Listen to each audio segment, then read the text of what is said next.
नमस्कार, स्वागत है आपका। आप देख रहे हैं इंडिया बोल रहा है। मैं हूं आपके साथ विवेक शांडिल्य। आज इंडिया के साथ साथ पूरी दुनिया की नजर ईरान पर है, क्योंकि ईरान धधक रहा है, सुलग रहा है, सड़कों पर मौत का खुला खेल चल रहा है। और इस बीच खामनेई ने इसके लिए डोनाल्ड ट्रंप को जिम्मेदार ठहरा दिया है। एक नाम कई चेहरे। डोनाल्ड ट्रंप कभी खुद को दुनिया का पीसमैन बताते हैं, तो कभी ऐसे बोलते हैं जैसे पूरी दुनिया उनके रियल एस्टेट का हिस्सा हो। एक तरफ ट्रंप कहते हैं कि जंग नहीं चाहते, दूसरी तरफ उनके फैसले दुनिया को युद्ध के मुहाने पर खड़ा कर देते हैं। वेनेजुएला को देख लीजिए, वेनेजुएला के राष्ट्रपति का किडनैप और फिर खुद को कार्यकारी राष्ट्रपति का तमगा देना। तेल चाहिए तो सत्ता बदलने की बात की, तानाशाही के खिलाफ बोलते बोलते खुद तानाशाही वाले अंदाज में आ गए। ग्रीनलैंड पर आए तो राष्ट्रपति नहीं बिल्डर बन गए, देश खरीदने की बात की जैसे जमीन का सौदा हो रहा हो। और अब ईरान को खुले लहजे में धमकी। ईरान में प्रदर्शन हो रहे हैं, जाहिर सी बात, वहां की सरकार से लोग नाराज हैं, यह भी जाहिर सी बात है। लेकिन क्या यह ईरान का अंदरूनी मामला नहीं है? क्या ईरान में जबरन अमेरिका को घुसना चाहिए, या फिर प्रदर्शन बहाना है और ईरान को हथियाना है? डोनाल्ड ट्रंप कह रहे हैं कि प्रदर्शन जारी रखिए, अमेरिका आपकी मदद के लिए आ रहा है। यह बयान है या सीधा सत्ता परिवर्तन का ऐलान? क्या यह एक सोचा समझा प्रयोग नहीं है? यह शांति की भाषा नहीं है, यह आग में पेट्रोल डालने वाला काम है। हालात कितने गंभीर है इसका अंदाजा इसी बात से लगाइए कि अमेरिका, भारत, रूस, जापान, सिंगापुर ने एक के बाद एक एडवाइजरी जारी कर दी और अपने नागरिकों को ईरान छोड़ने के लिए कह दिया है, फौरन, वो भी बिना देर किए हुए।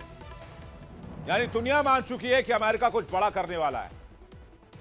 क्या ट्रंप वाकई लोकतंत्र बचाने के लिए निकले हैं, या फिर वो अमेरिका की पुरानी नीति पर काम कर रहे हैं, ईरान में जाकर वहां के तेल को कंट्रोल करना? आज दुनिया ट्रंप को देख रही है, पीसमैन, पावरमैन, राष्ट्रपति, रियल एस्टेट बॉस, दुनिया का ठेकेदार। क्या कहेंगे आप? क्योंकि कहा यह जा रहा है कि ईरान पर कभी भी अटैक हो सकता है, और इसलिए पूरी दुनिया की नजर ईरान पर है और डोनाल्ड ट्रंप पर है, अमेरिका पर, और साथ ही साथ इजराइल पर भी। आज इसी मुद्दे पर करेंगे चर्चा। ईरान से भी गेस्ट हमारे साथ जुड़ेंगे बातचीत के लिए, जानेंगे ईरान के हालात क्या है और क्या वाकई अमेरिका को वहां घुसना चाहिए, इस पर भी बातचीत होगी। ईरान को लेकर डोनाल्ड ट्रंप ने बहुत बड़ा बयान दिया है, जिसे बयान नहीं माना जा रहा, एक बड़ा संकेत माना जा रहा है। और दुनिया के तमाम देश धड़ाधड़ ईरान को लेकर एडवाइजरी जारी कर रहे हैं, जितनी जल्दी हो सके ईरान खाली कर दें। डोनाल्ड ट्रंप का बयान और दुनिया के बड़े देशों की एडवाइजरी क्या कह रही है? आने वाले तूफान की आहट है। ट्रंप ने साफ लहजे में कहा है, ईरान में लोग प्रदर्शन जारी रखे, अमेरिका आपकी मदद के लिए आ रहा है। सवाल सीधा है, अमेरिका कहता है मदद आ रही है, तो क्या दुनिया को चैन से बैठ जाना चाहिए या फिर अलर्ट हो जाना चाहिए? क्योंकि इतिहास यही बताता है, अमेरिकी मदद कई बार मिसाइलों के साथ आती है, ड्रोन्स के साथ आती है, और सरकारें बदलने के एजेंडे के साथ आती है। तो ट्रंप क्या संकेत दे रहे हैं? या खामनेई को उखाड़ फेंकना और एक ऐसी सरकार को स्थापित करना जो प्रो वेस्ट हो, जो प्रो इजराइल हो, प्रो यूएस हो? तो क्या अमेरिका ईरान पर हमला कर सकता है? जी हां, कर सकता है। यह बयान ईरान के भीतर आग तो भड़का ही रहा है, ईरान के ऊपर दबाव भी बढ़ा रहा है। अमेरिका का आखिरी फैसला क्या है वो भी समझ लीजिए।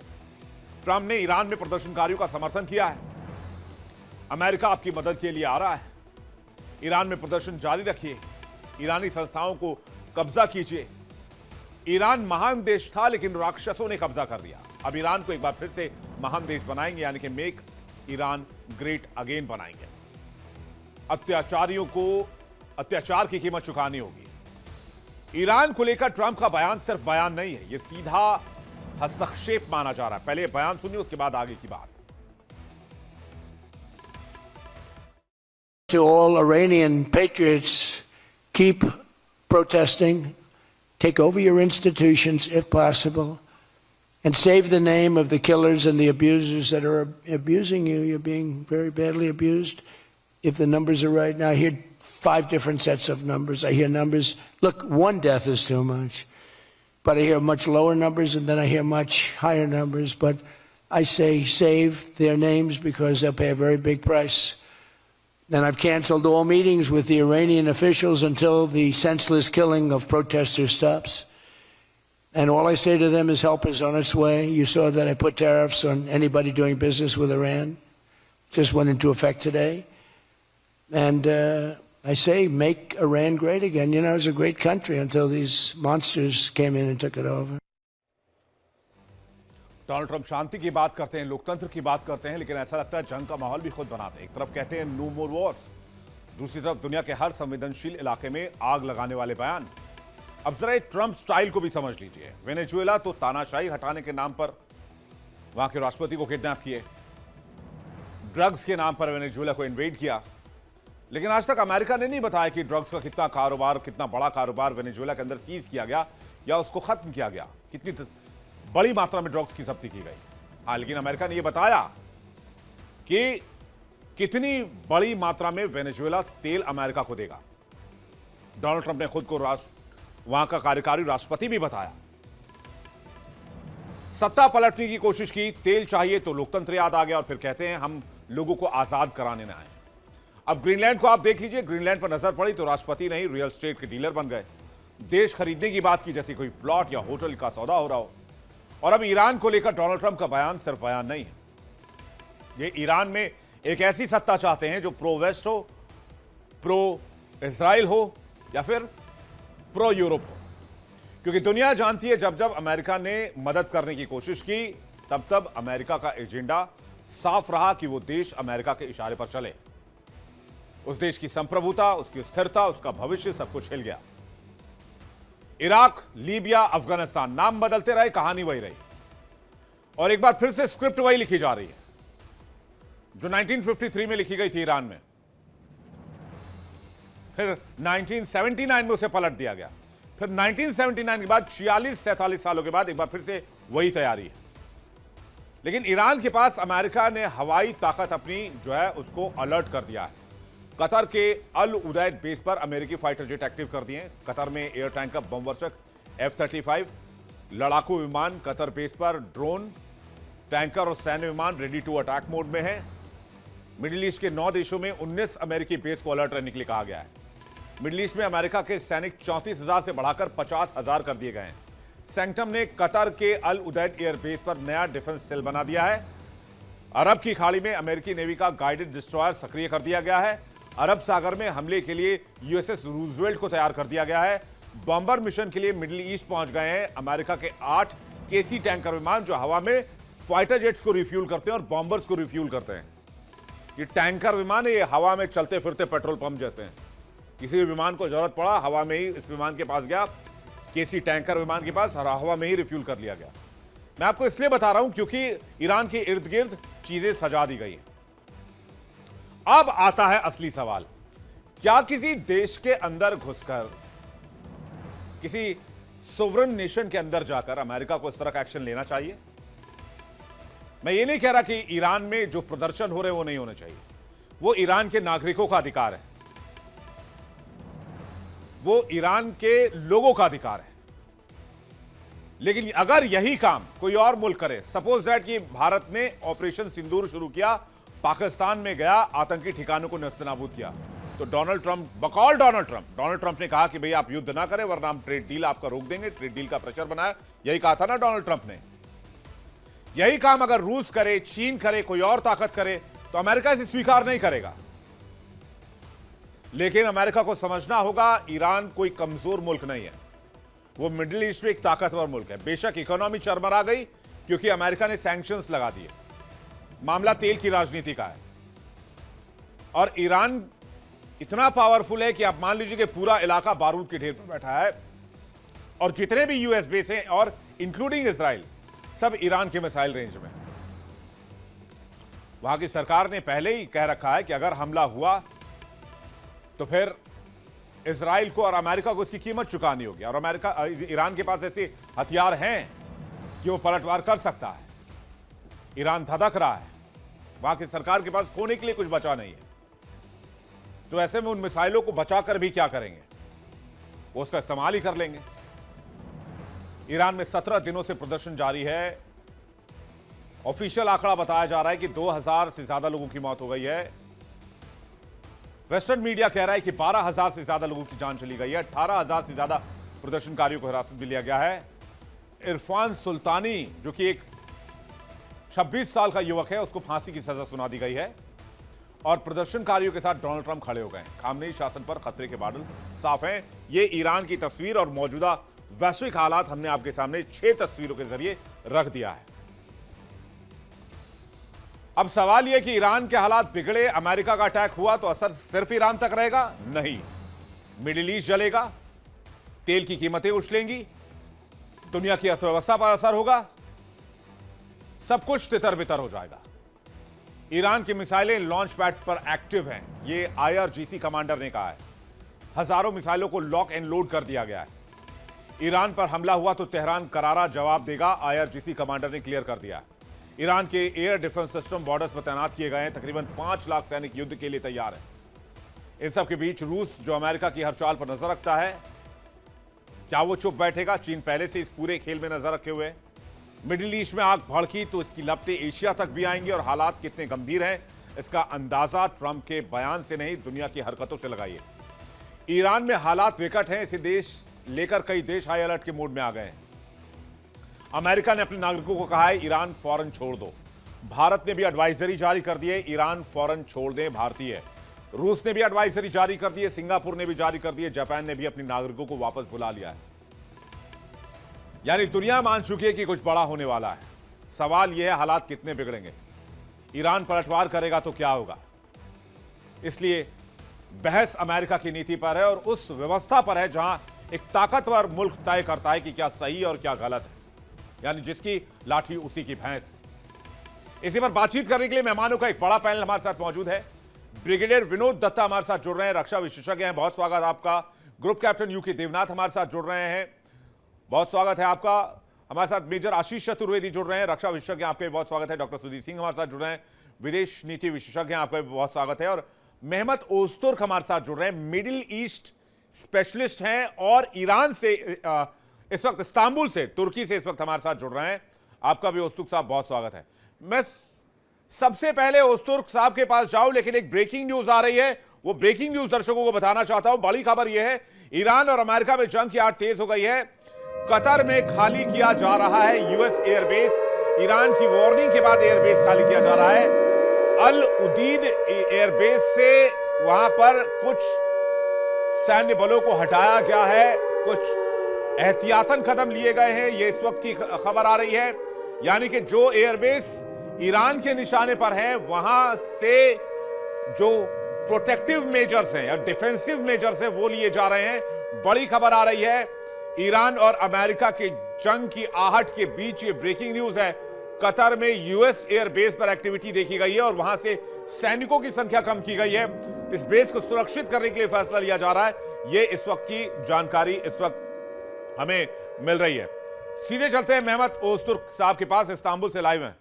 ओस्तुर्क साहब, क्या अमेरिका तेहरान में घुसेगा, ईरान में हमला करेगा, जो स्थिति है, और ईरान को लेकर क्या खबर है आपके पास? जी आपका माइक चेक कीजिएगा एक बार। बहुत शुक्रिया जी, और thank you very much having me. और मेरा सलाम अपने जो मेहमान हैं उनके लिए। ये तो बहुत सीरियस एक सिचुएशन है ईरान में। और आखिरी जो ब्रेकिंग न्यूज़ आपने बताया, यूनाइटेड स्टेट्स अपने उदेद जो बेस है उसको खाली कर रहे हैं। इधर ये कहना चाहिए कि तुर्की की तरफ से, तुर्की की फॉरेन मिनिस्टर, ईरान के फॉरेन मिनिस्टर अराक्ची साहिब से 2 दिन टेलीफोन के जरिए से बातचीत किया है। इससे ये नज़र आता है कि शायद तुर्की ईरान और यूनाइटेड स्टेट्स के दरमियान सालिसी के कुछ कोशिश कर रहे हैं। ट्रम्प की ये बात आप भी अखबार में सुना होंगे कि वो ये कहा था कि मेरा ख्याल में 2 दिन पहले ईरान यूनाइटेड स्टेट्स के साथ मुज़ाकरात की दरख्वास्त किया है। शायद इसी के राबता में जो तुर्की के फॉरेन मिनिस्टर की कोशिशें हैं, शायद वो ही होगा। लेकिन इस सिलसिले में मुझे ये बताना चाहिए, अगर यूनाइटेड स्टेट्स और इसराइल ईरान की रेजिम को अगर चेंज कर सकता था, वो 12 दिन के जो जंग हुआ था उसी में वो कर सकता था। मेरा ख्याल इसी सिलसिले में ये है कि उसी जंग के शुरू में जीतने वाला यूनाइटेड स्टेट्स और इसराइल था, लेकिन आखिर में जीतने वाला ईरान था, क्योंकि उसी की मिसाइल को इसराइल और यूनाइटेड स्टेट्स और उनकी जो साथ देने वाला फ्रांस, यूके, यूनाइटेड किंगडम और दूसरा जो मुल्क है, वो उसको ख़त्म करने में वो नाकाम हो गया था। और मेरा ख्याल में उसी जंग को ख़त्म करने की दरख्वास्त यूनाइटेड स्टेट्स और इसराइल की तरफ से आया था। इसी के सिलसिले में बात किया जा सकता। इसीलिए मेरा ख्याल ये है कि इसी बार यूनाइटेड स्टेट्स और इसके पीछे इसराइल भी है, वो एक लिमिटेड एक्शन ईरान के खिलाफ कर सकता। और अगर ईरान की जो इर्द गिर्द में जो एथनिकली अरब लोग हैं और एथनिकली तुर्क और बलूच लोग हैं जो पाकिस्तान के सरहद पर है, उसी लिए जैसा इराक में 1999 में किया गया था, एक नो फ्लाई जोन बनाया जा सकता। और इसी के जरिए से इसी जो दहशतगर्द गुरूह इसको तकवीत और मदद कर सकता। इसीलिए मेरा ख्याल ये है, अगर इसराइल और यूनाइटेड स्टेट्स जो जंग 12 दिन की जंग में ईरान को रेजिम को चेंज नहीं कर सका, तो अब नहीं कर पाएंगे, अभी भी कर नहीं पाएंगे जी। अब पॉसिबिलिटी नहीं है। मैं यूके देवनाथ सर का रिएक्शन चाहूंगा इस पर। क्या लग रहा है आपको, हमला होगा अमेरिका का? अमेरिका और 12 घंटे 24 घंटे ये उम्मीद कर रहा है कि ईरान के अंदर जो आंतरिक गड़बड़ियां हो रही हैं, दंगे फसाद हो रहे हैं, ईरान के जो लोग आयतुल्लाह खमेनी के खिलाफ सड़कों पे आ गए हैं, उसी के मार्फत, उसी से सत्ता पलट हो जाएगा। अमेरिका शायद मोसाद और CIA एजेंट्स के थ्रू यह एनकरेज कर रहा है ईरान के अंदर कि ईरान के जो सरकारी अफसर हैं उनके घरों में घुस जाओ। फाइनली ईरान की जो गवर्निंग काउंसिल है या आयतुल्लाह खमेनी के घर में प्रेसिडेंट पेजेश्किन के घर में घुस जाओ। यह कोशिश अमेरिका इस तरह की जो नीति है दूसरे देशों में कर चुका है। एक और चीज जो अमेरिका बहुत ज्यादा कोशिश कर रहा है कि यूरोप और अमेरिका में जो ईरानियन सेटल्ड हैं, जो कि शाह ईरान के टाइम पर ईरान में थे, इनमें से ज्यादातर लोग ईरान के अमीर लोग हैं, इंडस्ट्रियलिस्ट हैं, एंटरप्रेन्योर्स हैं, लेकिन 1979 के रिवॉल्यूशन के बाद ईरान छोड़कर भाग गए थे वहां पर यूरोप में और अमेरिका में। CIA और मोसाद इनकी मदद से भी ईरान में आंतरिक अस्थिरता लाने की कोशिश कर रही है। तो बहुत ज्यादा अमेरिका उम्मीद कर रहा है कि बिना अमेरिका के हमला किए हुए ईरान के अंदर जो लोग हैं वो सरकारी इमारतों में आग लगा देंगे, फायर ब्रिगेड को आग लगा देंगे, IRG पर और हमला करेंगे, ताकि आयतुल्लाह खमेनी और हो सके तो पेजेश्किन भी ईरान छोड़कर भाग जाएं, रूस भाग जाएं। जी जी, मैं दत्ता सर आपका रिएक्शन चाहूंगा। आपको क्या लग रहा है? जैसे कि देवनाथ सर कह रहे हैं कि वहां की रिजीम से ही चेंज करने की कोशिश करेंगे, फिर ये अलग अलग एयर बेसिस पे तैयारी क्यों चल रही है? जैसे कतर के एयरबेस पर भी कुछ स्ट्रेटेजिक डिसीजन लिए जा रहे हैं। देखिए, करीब 10 से 12 देशों में अमेरिका की प्रेजेंस है। बिल्कुल। और ईरान ही एक ऐसी शक्ति है जहां अमेरिका का वर्चस्व पिछले 40 साल से नहीं है। और अमेरिका चाहता है कि किसी भी तरह से, क्योंकि ये जो खाना जंगी की पोजीशन ईरान में देखी जा रही है, इसका मेन जो सूत्रधार है वो अमेरिका है।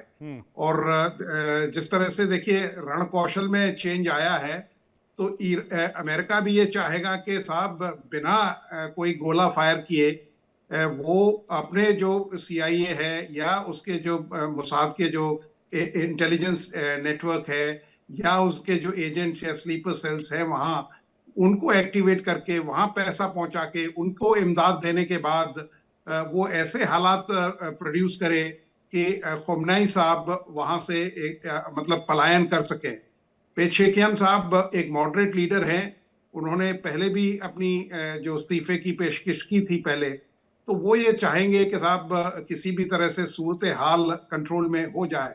लेकिन मुझे नहीं लगता कि साहब करीब 2000 से ज्यादा लोग मारे गए हैं, जिस तरह से मतलब मस्जिदों को जलाया जा रहा है, जिस तरह से वहाँ के जो मरकज हैं या जो कम्युनिकेशन सेंटर्स हैं उन पे कब्जा किया जा रहा है, तो ये इनके लिए बड़ा मुश्किल हो जाएगा। हालांकि अमेरिका को ये याद रखना चाहिए, ईरान की एयरफोर्स उतनी ताकतवर नहीं है सैंक्शंस की वजह से, लेकिन उसने अपने जो गाइडेड मिसाइल सिस्टम है उनको काफी मजबूत किया हुआ है। लेकिन आजकल कोई भी देश मतलब कहते हैं आइसोलेशन में या अकेले लड़ाई नहीं लड़ता है, उसके साथ कई देश रहते हैं।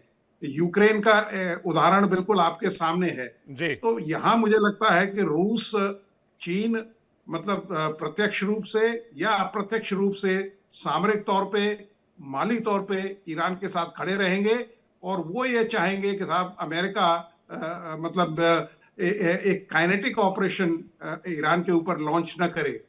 हो सकता है एक लिमिटेड ऑफेंसिव अमेरिका प्रेशर डालने के लिए ईरान के ऊपर करे, लेकिन अमेरिका को तैयार रहना पड़ेगा कि साहब अगर ईरान रिटेलिएट करता है या ईरान का जो गठबंधन है वो रिटेलिएट करता है तो अमेरिका के लिए मुश्किलें और बढ़ती जाएंगी।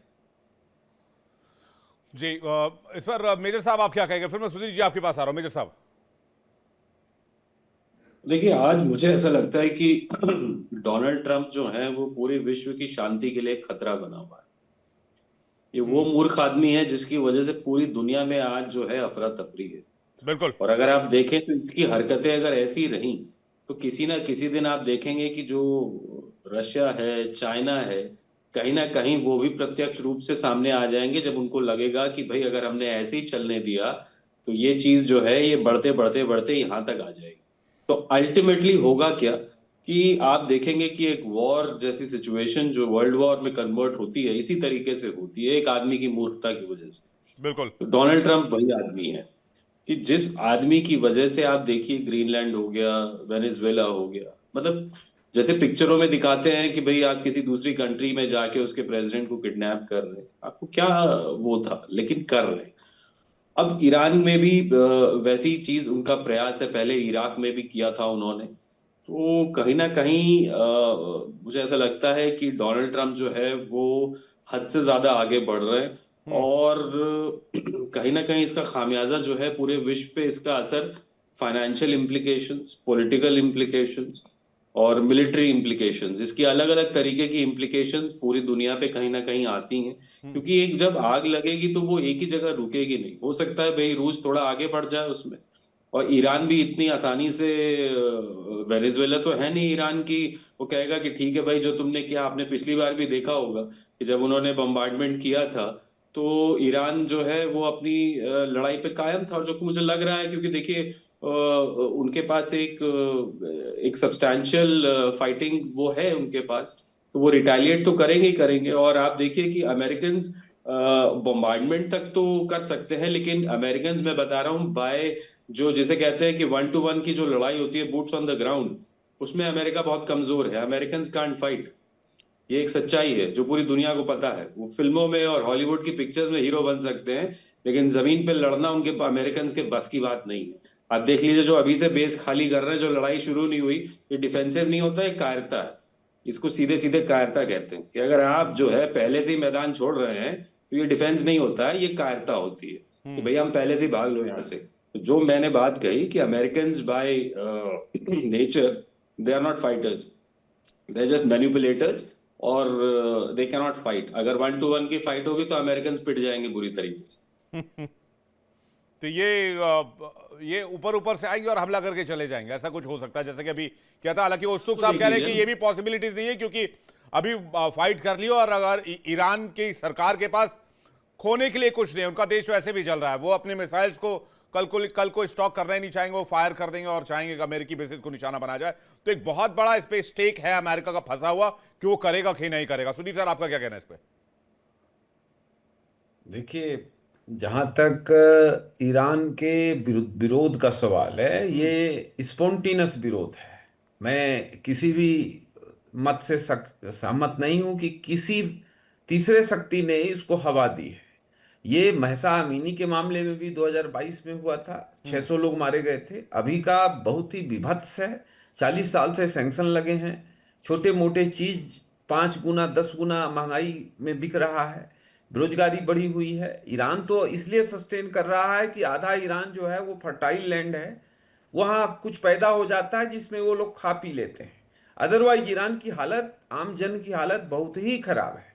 महिलाओं के खिलाफ जो हो रहा है, ये महिला पुलिसिंग, ये मुल्ला के खिलाफ ईरान के आम जन का विद्रोह है। लेकिन अमेरिका को कोई सैनिक कार्रवाई करने से बचना चाहिए।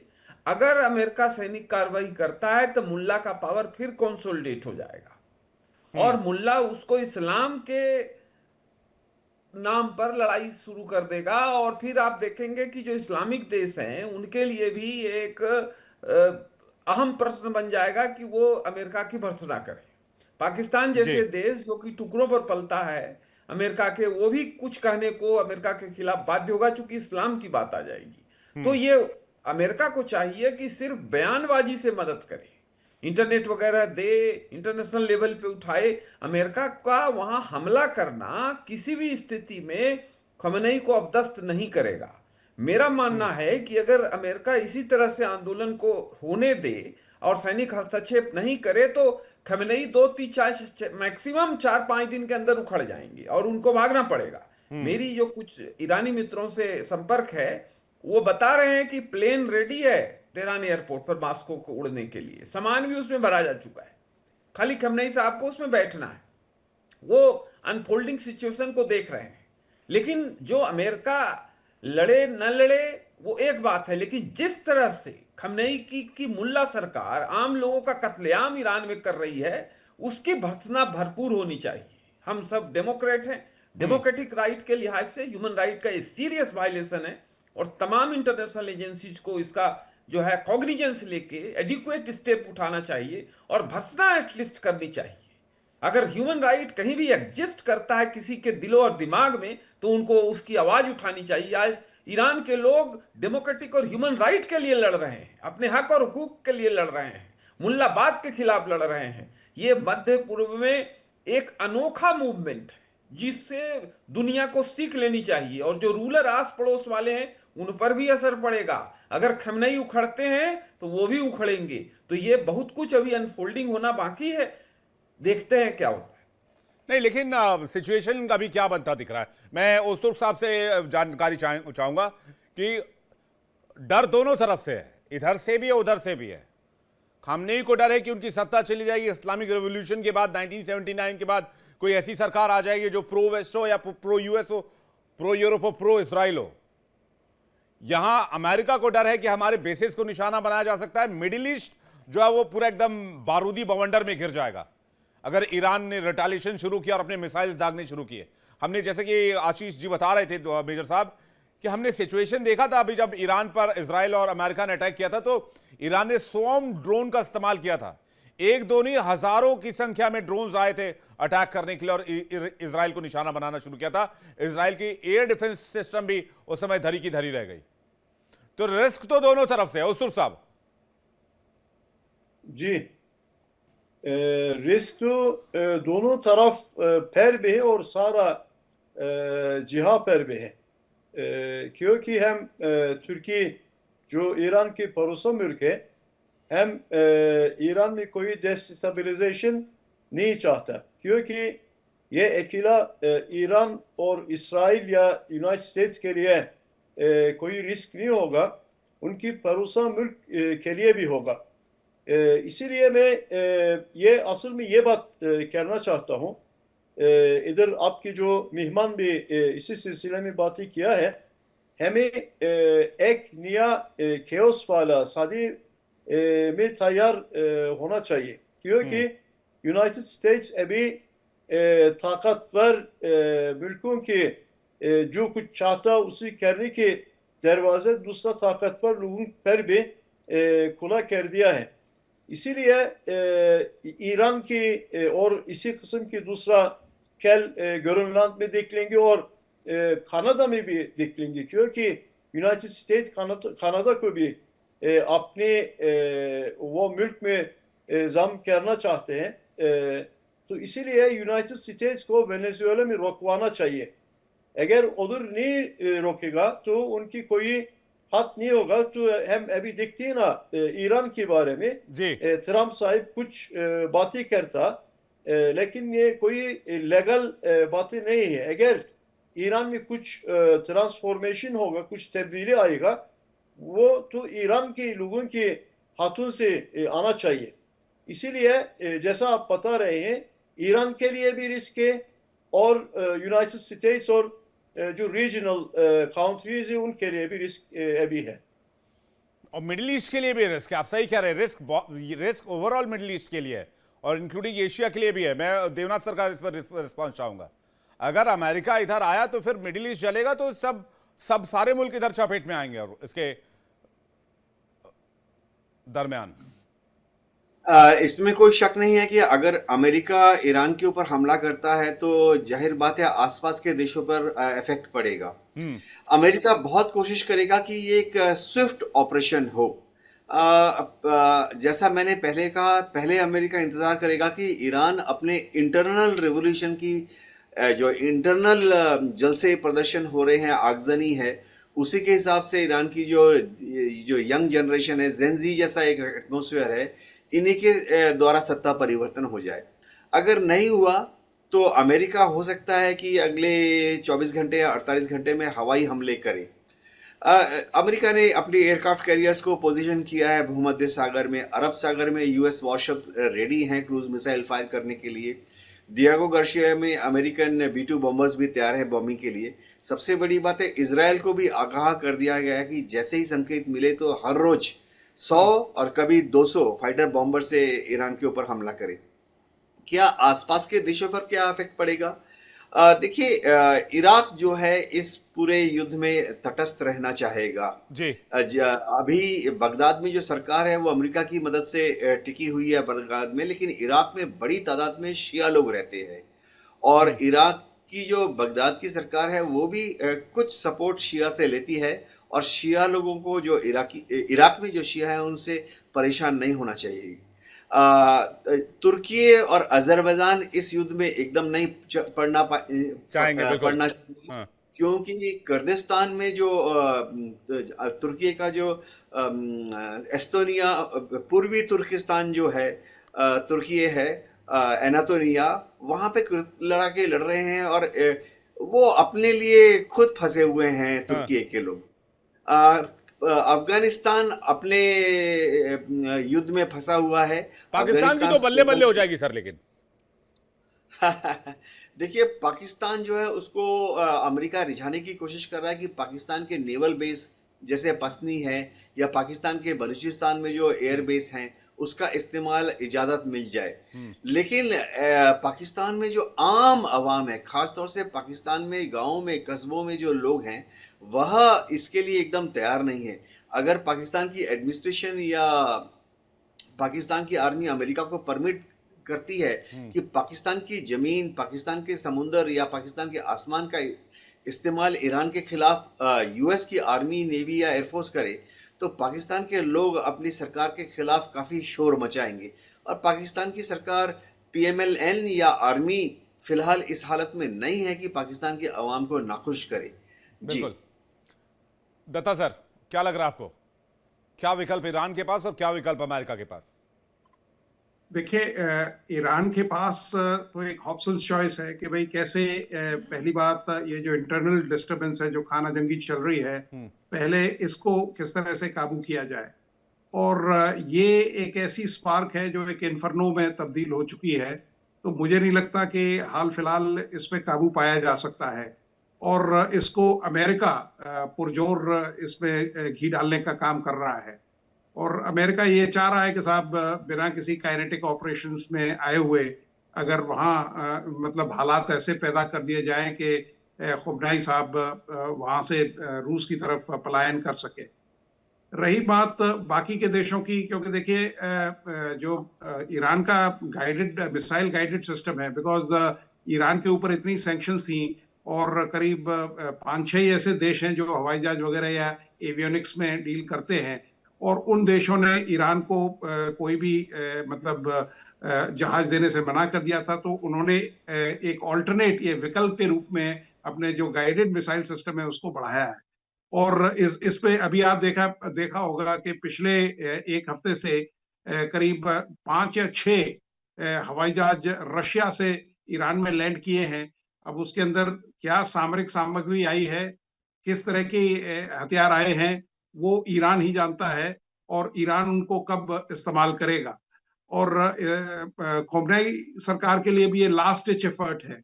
लेकिन अमेरिका, जैसा अभी देवनाथ साहब ने भी बताया कि साहब वो कोशिश करेगा कि साहब इजराइल की तरफ से भी प्रेशर उस पर रहे, क्योंकि इजराइल और ईरान भी कट्टर दुश्मन है। लेकिन अमेरिका को ये भी समझना चाहिए कि साहब अमेरिका ने कोई युद्ध अभी तक जीता नहीं है, क्योंकि आप कहते हैं ना कि लॉन्ग रेंज एंगेजमेंट में तो आप माहिर हैं, लेकिन जब ये सिचुएशन एस्केलेट होगी तब अमेरिका, क्योंकि अमेरिका की इकोनॉमी भी बिल्कुल ढलान पे है, और अमेरिका में खुद ट्रम्प साहब का काफी विरोध हो रहा है। तो इस विरोध के चलते हुए वो मतलब मुझे नहीं लगता कि बहुत ज्यादा अमेरिका में इन्वॉल्व होना चाहेंगे।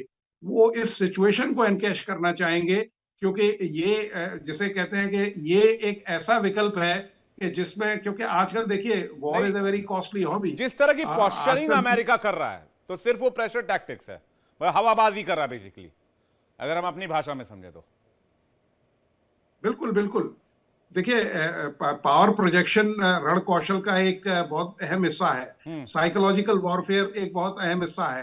ट्रम्प साहब के अगर स्टेटमेंट आप देखें तो वो हर चीज में ये कहते हैं कि साहब आज हम क्यूबा को ले लेंगे, आज हम वेनेजुला के मैं एक्टिंग प्रेसिडेंट बन चुका हूं, अभी मैं कोलंबिया की तरफ कूच करूंगा, ग्रीनलैंड मेरा हो ही चुका है। तो इस तरह के वक्तव्य वो दे रहे हैं, वो एक साइकोलॉजिकल वॉरफेयर का हिस्सा है। बिल्कुल। लेकिन हर शेर को एक सवा शेर मिलता है। और जिस तरह की इंटरनेशनल डिप्लोमेसी दत्ता सर ये कर रहे हैं, ऐसा लग रहा है इंटरनेशनल डिप्लोमेसी को इन्होंने झालमुड़ी बना दिया है। मतलब कोई पॉलिसी नहीं, सिर्फ ट्रंप ही पॉलिसी है। ट्रंप ही फर्स्ट है, ट्रंप ही लास्ट है, ट्रंप ही आगे, ट्रंप ही पीछे है, ट्रंप ही ऊपर, ट्रंप ही नीचे है, हर जगह ट्रंप ही ट्रंप है, और उनका ही ट्रंप कार्ड है। इसके अलावा कोई पॉलिसी नहीं पूरी दुनिया में। यूएन बेकार है, नेटो बेकार है, ब्रिक्स बेकार है, रशिया बेकार है, चाइना बेकार है, इंडियन इकोनॉमी डेड है। क्या आदमी है ये। और इससे, जैसे कि मेजर साहब ने थोड़ी देर पहले कहा कि भाई इसने पूरी दुनिया को एक केओटिक सिचुएशन में लाके फंसा दिया। अब सवाल यह है कि यहां से जब अमेरिका अगर मिडिल ईस्ट में अपने बेसिस पर तैयारी कर रहा है तो जाहिर सी बात है कुछ ना कुछ तो करेगा। तो वो कुछ क्या कर सकता है, मेजर साहब से इस पर जानना चाहेंगे। मैं सुधीर सर आपके पास आ रहा हूं। मेजर साहब, मुझे तो ऐसे लगता है कि जैसे उन लोगों ने पहले एयर बोम्बार्डमेंट किया था, मिसाइल्स का इस्तेमाल किया था, हो सकता है कि आप देखेंगे कि कुछ इस तरीके का वो इस्तेमाल फिर करेंगे, क्योंकि उसमें उनके पास एक अच्छी टेक्नोलॉजी है, उसमें उनका मैन पावर लॉस नहीं होगा, वो अपने ट्रूप्स को आगे नहीं करेंगे, क्योंकि वहां पे वो निश्चित रूप से मात खाएंगे। और जैसे ही कैजुअलिटी होगी तो उनके जो अमेरिका के अंदर जो ट्रंप पे बनने वाला दबाव है वो एकदम से बढ़ने लगेगा। तो ट्रंप, मुझे नहीं लगता कि वो सोल्जर्स को जो है आगे करना चाहेंगे, वो केवल टेक्नोलॉजी का फायदा उठाना चाहेंगे जिसमें उनको रिएक्शन। मेजर साहब क्या होगा उसका रिएक्शन? देखिए ना, मिडिल ईस्ट में 19 एयर बेसिस हैं या आर्मी बेसिस हैं यूएस के, इजराइल बगल में बैठा हुआ, तो फिर वो ड्रोन्स, ईरान के मिसाइल्स, वो उन्होंने किसी दिन सजाने के लिए थोड़ी रखे होंगे कि इसको प्रदर्शनी में, एग्जीबिशन में लगाएंगे, वो भी तो फायर करेंगे ना सर। तो उसके बाद क्या होगा सर, वो वाला सिचुएशन एक बार बताइए ना। ये तो बिल्कुल निश्चित है, और पिछली बार उन्होंने किया भी था, पूरे विश्व ने देखा, और यही वजह है कि अमेरिका उस टाइम रुक गया था। क्योंकि अमेरिका को ऐसी शायद या तो उम्मीद नहीं थी या उनका जो कैलकुलेशन था वो ये था कि वो बॉम्बार्डमेंट करेंगे तो एकदम से पूरा एडवांटेज जो है वो अमेरिका के पास रहेगा, जो कि अमेरिका को नहीं मिला था। और मुझे पूरा यकीन है कि अभी भी खोमेनी जो है वो, मुझे नहीं लगता कि पलायन करेंगे, मुझे लगता है कि वो वहीं से लड़ेंगे। उनको भी अगर हम इतनी चर्चा कर रहे हैं तो उन्होंने भी अपने दुश्मन को काफी समझा होगा। तो वो भी और आप याद करिए कि एक जमाना था जब ईरान और इराक जो है कुछ 15 साल तक लड़ते रहे थे। तो जो देश 15 साल तक लड़ सकता है, अमेरिका तो 15 दिन भी नहीं लड़ पाएगा उस तरीके से। ये एक फैक्ट है। आप सुपीरियर टेक्नोलॉजी लेकर के कितना भी कुछ कर लीजिए, लेकिन जमीन पे आके लड़ना होगा। तो हमने देखा है कि अमेरिकन ट्रूप्स जो थे, जब इराक में वॉर की बात हुई थी तो उन्होंने हाथ खड़े कर दिए थे गर्मी में कि हमारे टैंक्स में एसी नहीं है तो हम नहीं लड़ पाएंगे। तो ये तो हाल है इनका। तो वो देखिए, हाथी के दांत दिखाने के और खाने के और होते हैं। और अगर आप इमेजिन करिए कि अगर पुतिन ने अपनी एक कोई भी फ्लीट जो है मूव कर देते हैं, सिर्फ मूव कर देते हैं, तो पूरा सिनेरियो ही बदल जाएगा। अगर सिर्फ एक फ्लीट मूव करी पुतिन ने अपनी, तो आप देखेंगे कि ये सब पीछे चला जाएगा, ये बयानबाजी भी बंद हो जाएगी। मैं आपको निश्चित रूप से बता रहा हूं। पुतिन ने फ्लीट मूव कर दी, यूएस आ गया। वैसे आप कह रहे हैं यूएस फुट सोल्जर्स बहुत मजबूत नहीं होते, वो ग्राउंड पर लड़ाई नहीं लड़ सकते, वो MQ-9 रीपर का इस्तेमाल करके आसमान से बम बरसा सकते हैं। अब सवाल ये है कि अगर पुतिन ने भी फ्लीट डाल दी, अमेरिका उधर थोड़ा सा आगे बढ़ गया, इधर मिडिल ईस्ट में थोड़ी हलचल तेज हो गई, इधर इस्लामिक नेटो अलग बन रहा है, तो ये तो पूरा 2026 का बेड़ा गर्क होना तय है। और शुरुआत ये अमेरिका, मुझे लगता है कि अगर ईरान में अटैक कर दे तो वहीं से हो जाएगा। सुधीर सर, क्या कहेंगे आप इस पर? देखिए, सवाल ये है कि ये इस्लामिक नाटो वाटो बनना नहीं है, ये सब तो पैतरेबाजी है। उनके पास कुछ ऐसा है नहीं कि वो नाटो बना पाए, क्योंकि नाटो बनाने के लिए उनको एक फोर्स चाहिए जो कि बिल्कुल नहीं है। लेकिन जो पूरा ईरान का मामला है, ये आप और हमको समझना चाहिए कि ये जनता का आंदोलन है। तो कौटिल्य ने भी कहा है, सुंजू जो चाइनीज फिलोसफर हैं, उन्होंने भी अपनी किताब में कहा है कि war must be the last resort of diplomacy. तो मुझे लगता है कि अमेरिका को बिल्कुल रिजीम चेंज का काम करना चाहिए, उसमें जलते आग में घी प्रवाह करना चाहिए, लेकिन सीधे हाथ नहीं डालना चाहिए। हम पूछ रहे हैं, हम जानना चाहते हैं कि अगर कुछ बॉम्बार्डिंग भी अमेरिका कर गया, मान लो तेहरान के प्रेसिडेंट्स प्लेस को उड़ा गया या खोमेनी के घर को उड़ा गया, तो उससे मिलना क्या है? क्या मिलना है उससे? रिजीम चेंज नहीं होगा। रिजीम चेंज तो ईरान की जनता कर रही है। जिस मशक्कत से, जिस शिद्दत से ईरान की जनता सरजमीन पर लड़ रही है, वॉर जैसी सिचुएशन है, पूरे ईरान की सेना, सिविल ईरान वॉर की कह जनता लीजिए, को ही बिल्कुल मार सही कह रहे हैं रही आप। है। सिविल अजीब सा war, situation. Civil war situation है पूरा। तो सिविल वॉर हो चुका है, और इसमें सिर्फ तेल डालना चाहिए अमेरिका को, और तमाशा बाहर से देखना चाहिए। उनके बम गिराने से कुछ नहीं होने वाला है। जनता मरेगी मुफ्त में। जनता ऐसे भी ईरान के सेना के हथियारों से मारी जा रही है। तो इसको एक इशू बनाना चाहिए इंटरनेशनल लेवल पर। डिप्लोमेसी यहां ज्यादा काम करेगी, युद्ध की कोई जरूरत नहीं है। अब कितना ये ट्रंप और उनके सलाहकारों के दिमाग में ये बात घुसता है, ये तो ट्रंप ही जाने, चूंकि ट्रंप क्या सोचते हैं तो ट्रंप के अलावा किसी और को पता नहीं है। इवन विदेश मंत्री जो उनके हैं, उनका भी कोई मतलब नहीं है, किसी का कोई मतलब नहीं। अभी आया कि वेनेजुएला में वाइस प्रेसिडेंट को बिल्कुल पता ही नहीं चला कि वेनेजुएला से मदुरो जो है न्यूयॉर्क लैंड कर चुके। तो ये सारा चीज अच्छा, एक है, इंपॉर्टेंट लेकिन अपडेट है सुधीर सर, इस पर भी आपका रिएक्शन चाहेंगे। ईरान पर अमेरिकी अटैक के हमले की आहट के बीच ईरानी विदेश मंत्री सैयद अब्बास अरागची ने भारतीय विदेश मंत्री एस जयशंकर को फोन करके ईरान और आसपास के इलाकों की बिगड़ती सुरक्षा स्थिति पर आगाह किया है, चर्चा की है, और एस जयशंकर ने खुद इस फोन कॉल की पुष्टि की है। इससे एक दिन पहले अमेरिकी विदेश मंत्री ने भी जयशंकर से बातचीत की थी। ये मुझे लग रहा है, ये जो टेंटेटिव मामला लग रहा है कि अमेरिका 1-2 दिन में घुस जाएगा ईरान में। सुधीर जी, देखिए, अब ये तो पता चल जाएगा 1-2 दिन में घुस जाएगा। जहां तक भारत की बात है, तो भारत तो एक बढ़िया सा बयान दे देगा कि भाई अंतर्राष्ट्रीय कानूनों की पालना करनी चाहिए सारे पक्षों को। इसके अलावे तो भारत के हाथ में कुछ है नहीं, मैं क्योंकि कह रहा हूं ये ऐसी जो लड़ाई है जिसमें भारत ये जो जो है सिर्फ क्वेश्चन कला है, मशविरा ही दे सकता। अमेरिकी विदेश मंत्री भी कनेक्ट कर रहे हैं, ईरानी विदेश मंत्री भी कनेक्ट कर रहे हैं। अभी आप देखिए कि दिसंबर 2021 में जब पुतिन आए थे यहां पर, और 2022 फरवरी में जाकर जो लड़ाई शुरू हो गई थी रशिया यूक्रेन की, मैं बस डॉट को कनेक्ट कर रहा हूं कि ऐसा लग रहा है कि अमेरिका ईरान के बीच कुछ कॉन्फ्लिक्ट हो सकता है और कोई बड़ा एक्शन हो सकता है, इसलिए फोन कॉल्स किए जा रहे हैं। डिप्लोमेसी तो इसी समय की जाती है इस तरह की। संभव है जी, यूके देवनाथ सर। देखिए, डिप्लोमेसी तो हमेशा रहेगी, लेकिन डिप्लोमेसी का इफेक्ट होने में 5 दिन, 6 दिन, 7 दिन का समय लग जाता है। अभी फिलहाल अगले 24 घंटे में ईरान के लोग क्या जो सड़क पर निकले हैं, क्या उसी मोमेंटम को मेंटेन कर सकते हैं, ये सबसे बड़ा सवाल है। कल का दिन बहुत इंपॉर्टेंट रहेगा। क्या और ज़्यादा आगजनी होती है, जो हमने दुनिया में दूसरे देशों में देखा, नेपाल, बांग्लादेश, श्रीलंका, कि जब तक भीड़ जो है वो सरकारी प्रतिष्ठानों में आग लगाती रहती है, बसों को, फायर टेंडर्स को, पुलिस वालों पर हमला करती रहती है। ईरान में तो देखा है कि कुछ मस्जिदों में भी आग लगा दी, जो कि थोड़ा मेरे समझ से परे है। तो जब तक इस तरह के उग्र प्रदर्शन होते रहेंगे, तब तक ईरान की सरकार दबाव में रहेगी। लेकिन ये मैं आपको बता दूं कि आज का दिन मोर और लेस शांतिपूर्ण दिन रहा। आज कोई बहुत बड़ी आगजनी की घटना नहीं हुई और आज के दिन फायरिंग से मरने वालों की संख्या में भी कमी आई है। तो हो सकता है कि माहौल आस्ते आस्ते ईरान की जो सरकार है उसके पक्ष में जा रहा है। हो सकता है कि आस्ते आस्ते IRG, बासित फोर्स जो हैं वो सिचुएशन पर कंट्रोल कर रही हैं। अगर आज जैसा शांतिपूर्ण सिचुएशन कंट्रोल कर भी ले, लेकिन वहां के हालात बदलने वाले नहीं, और हालात नहीं बदलेंगे तो 10 दिन बाद, 15 दिन बाद, 1 महीने के बाद प्रोटेस्ट फिर शुरू हो जाएगा। ना वहां की रियाल में कमी आने वाली, जो वहां की करेंसी है उसमें कमी आने वाली है, उसकी इन्फ्लेशन में, ना महंगाई में कोई कमी आने वाली है, ना बेरोजगारी में कोई कमी नहीं, क्योंकि ईरान के पास पैसा ही नहीं है। दुनिया भर के सैंक्शंस लगे हुए। कल ही एक और सैंक्शन अमेरिका ने लगा दिए कि किसी ने भी अगर ईरान से ऑयल लिया है तो 25% का पेनल्टी टैरिफ लगा देंगे तुरंत 2 मिनट में।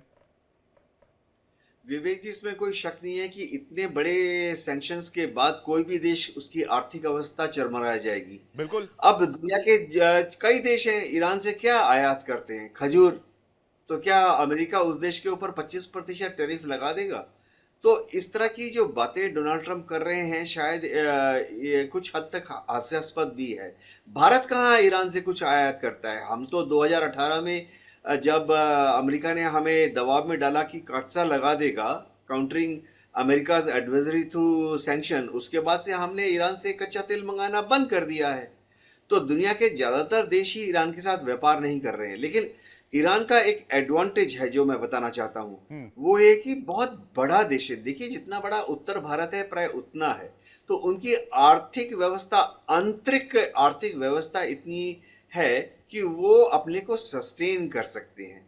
और उनका व्यापार रूस के साथ चल रहा है, उनका व्यापार चीन के साथ चल रहा है, वो तो रोक नहीं सकते।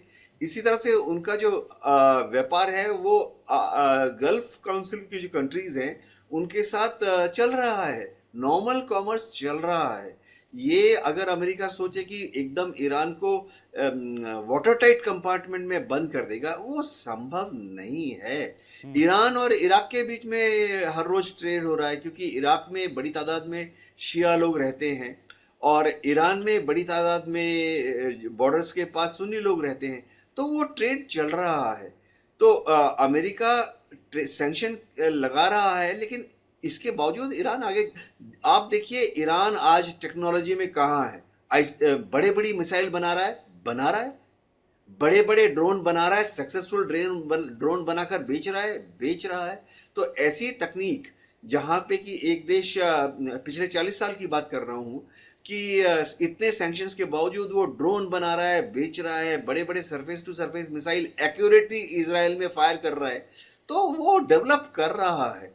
ये एक पश्चिमी प्रोपेगेंडा है कि इन सैंक्शन की वजह से ईरान की आर्थिक स्थिति चरमरा गई है। ऐसी महंगाई दुनिया के कई देशों में है।